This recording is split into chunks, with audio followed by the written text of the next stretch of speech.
हैं और देश से अवैध घुसपैठियों को गजब भगा रहे हैं। मोदी एंड टीम का ऐसा काम, अवैध घुसपैठिए खुद सामान समेटकर भारत से भागने लगे हैं क्या? प्रधानमंत्री नरेंद्र मोदी इस वक्त चुपचाप ऐसा तगड़ा एक्शन ले रहे हैं जिससे अंदर ही अंदर हड़कंप मचा हुआ है। एक तरफ तो अवैध घुसपैठियों को चुन चुनकर गजब तरीके से भगाया जा रहा है, दूसरी तरफ पाकिस्तान और बांग्लादेश में अत्याचारों से प्रताड़ित होकर जो हिंदू भाई आए उन्हें भारत में बसाया जा रहा है। और इसके लिए यूपी से लेकर गुजरात तक और असम से लेकर गुरुग्राम तक जबरदस्त एक्शन हो रहा है। एक तरफ ऑपरेशन सिंदूर के बाद से 2000 से ज्यादा अवैध बांग्लादेशी और रोहिंग्या घुसपैठियों को डिपोर्ट किया जा चुका है, दूसरी तरफ सीए यानी नागरिकता संशोधन एक्ट के तहत हजारों शरणार्थियों को भारत की नागरिकता दी जा चुकी है और यूपी में 2000 से ज्यादा हिंदू शरणार्थियों को जमीन पर मालिकाना हक देने का प्लान बन चुका है। आज पाठशाला में अवैध घुसपैठियों को देश से भगाने और वैध हिंदू शरणार्थियों को देश में बसाने की पूरी डिटेल आपको बताऊंगा, लेकिन पहले एक झलक देखिए।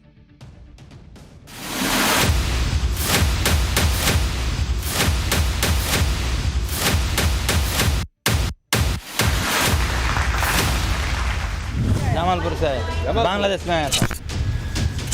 बहुत अच्छा है, हम लोग इंडिया का नागरिक हो गए, हम लोग अच्छा लग रहा है, बहुत अच्छा लग रहा है, गर्व महसूस हो रहा है। जो घुसपैठ करके आया है, न्याय संबद्ध कार्रवाई होती रहेगी।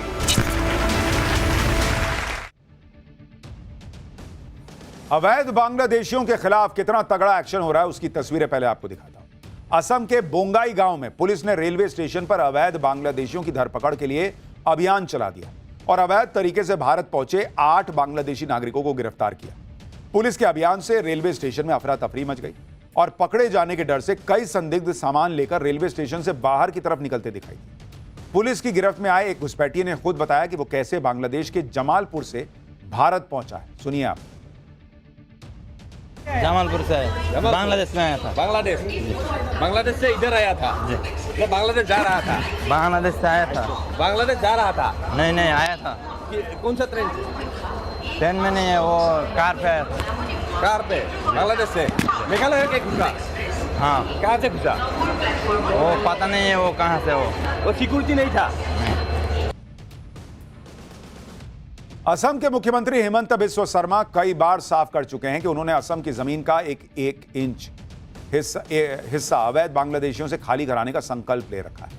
उन्होंने असम में बढ़ती घुसपैठ को राज्य की डेमोग्राफी में आए बदलाव की बड़ी वजह बताया और असम में अवैध बांग्लादेशी घुसपैठियों के खिलाफ हिमंता सरकार के ताबड़तोड़ एक्शन का असर भी दिख रहा है। सोशल मीडिया पर असम की एक तस्वीर वायरल हो रही है जिसमें सामान से लदे ट्रकों की 2 किलोमीटर से ज्यादा लंबी लाइन दिखती है।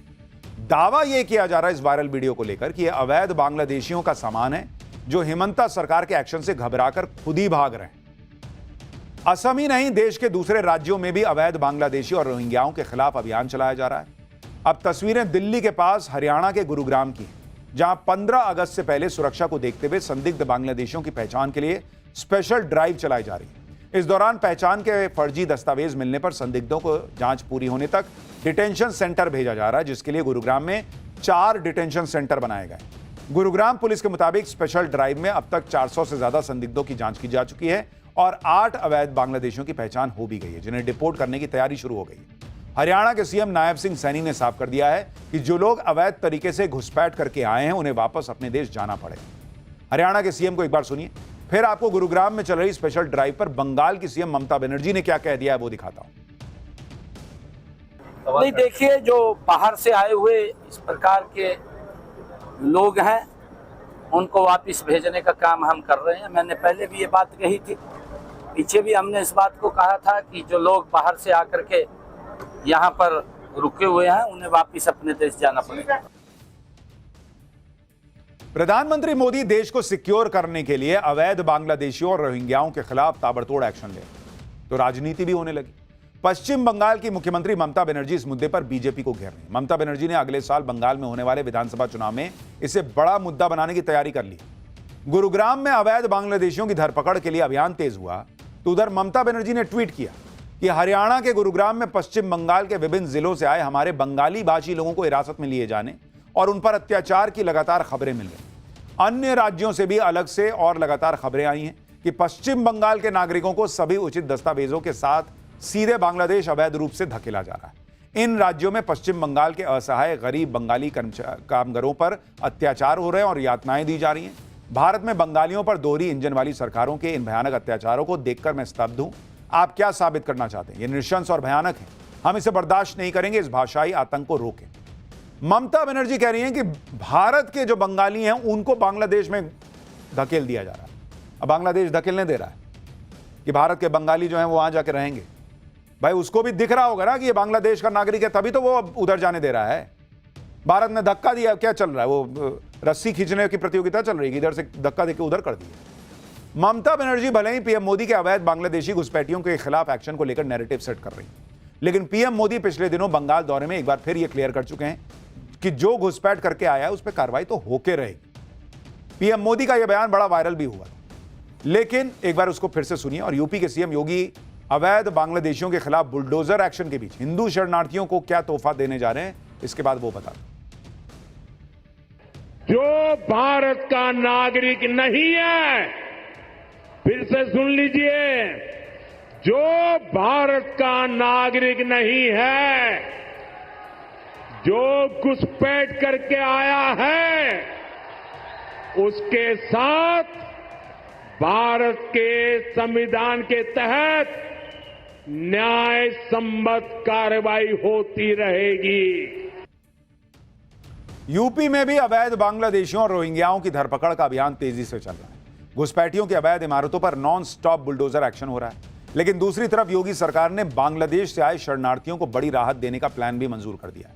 इसके तहत यूपी में पीलीभीत जिले के 25 गांवों में बसे 2196 हिंदू शरणार्थी परिवारों को उनकी जमीन का मालिकाना हक दिया जाएगा।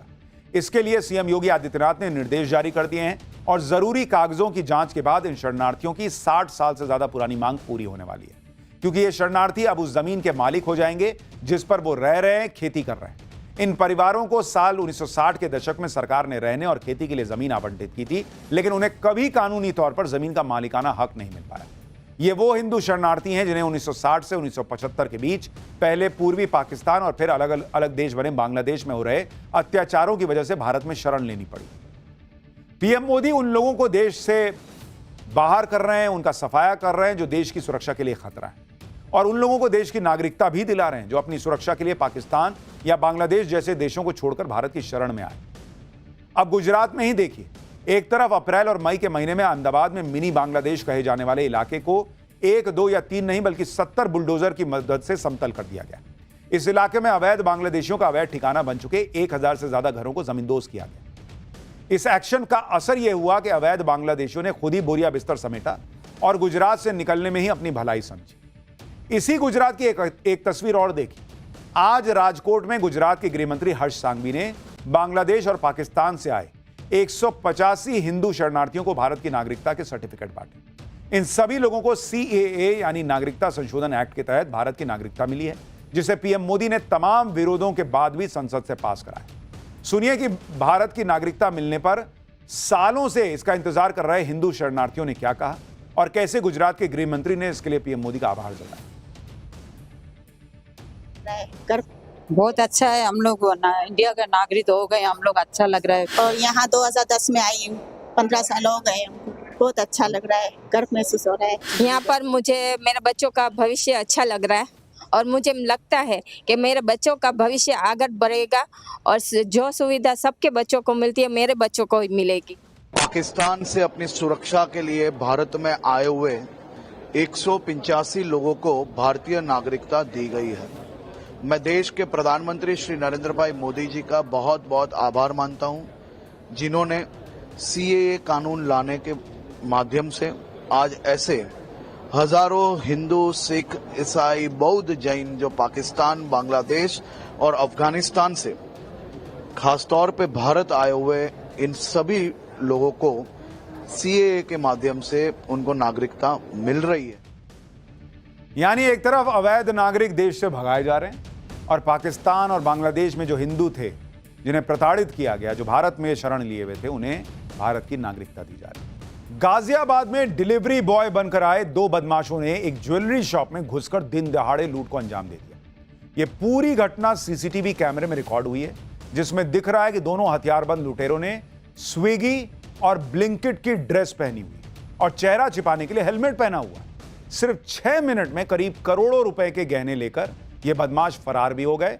लेकिन आप देखिए कितने शातिर थे कि ब्लिंकिट और स्विगी की ड्रेस पहन ली, लोग सोच रहे हैं कि भाई डिलीवरी करने आया है, और वहां पर लूट करके जो है ये भाग गए। तो इन कंपनियों को भी कुछ ऐसा करना चाहिए भाई कि भाई कोई जेन्युइन उनका डिलीवरी बॉय आ रहा है, इसको आदमी कैसे पहचाने, क्योंकि इन कंपनियों का तो दोष नहीं है, इनकी ड्रेस तो कोई भी बनवा सकता है। और आपके घर पर भी अगर कोई डिलीवरी बॉय आता है तो थोड़ा सा संभल कर।